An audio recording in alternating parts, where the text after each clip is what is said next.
membres du gouvernement ainsi que des mandataires publics au sein des entreprises du portefeuille de l'État, des services et établissements publics que lors de la 8e réunion du Conseil des ministres qui s'est tenue le 18 juin, Son Excellence, Monsieur le Président de la République, chef de l'État, a, sur fond des conclusions de l'Inspection générale des finances, IGF, dénonçant de graves constats de mauvaise gestion au sein de certaines entreprises, des établissements et services publics, instruit les ministres sectoriels concernés à prendre des mesures conservatoires nécessaires en vue de mettre hors d'état de nuire les auteurs de cette mauvaise gouvernance. Dans le souci d'éviter tout malentendu à l'exécution de cette instruction hiérarchique lors de la prise des mesures conservatoires précitées et de parer à tout dérapage attentatoire aux acquis de l'état de droit, sur instruction de la haute hiérarchie, le cabinet du président de la République tient à préciser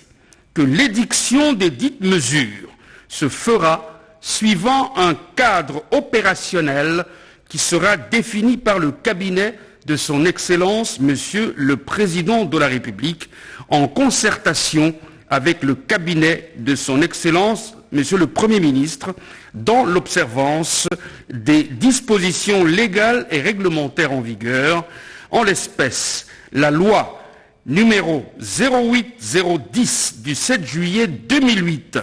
fixant les règles relatives à l'organisation et à la gestion du portefeuille de l'État, la loi numéro 08009 du 7 juillet 2008 portant dispositions générales applicables aux établissements publics, le décret numéro 13055 du 13 décembre 2013 portant statut des mandataires publics dans les entreprises du portefeuille de l'État et le décret numéro 13056 du 13 décembre 2013 portant statut des mandataires publics dans les établissements publics selon le cas. Tout ce qui précède relève de la volonté du chef de l'État d'assurer une meilleure coordination de la mise en œuvre de cette instruction et de préserver la continuité des services publics, d'une part, et la paix sociale au sein des entreprises et établissements publics concernés, d'autre part.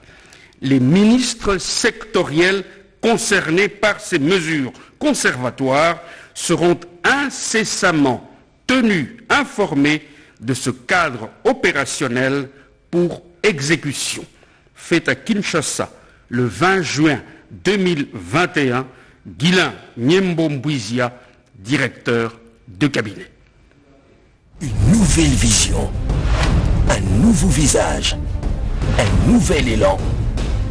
La RTNC organise un concours de création de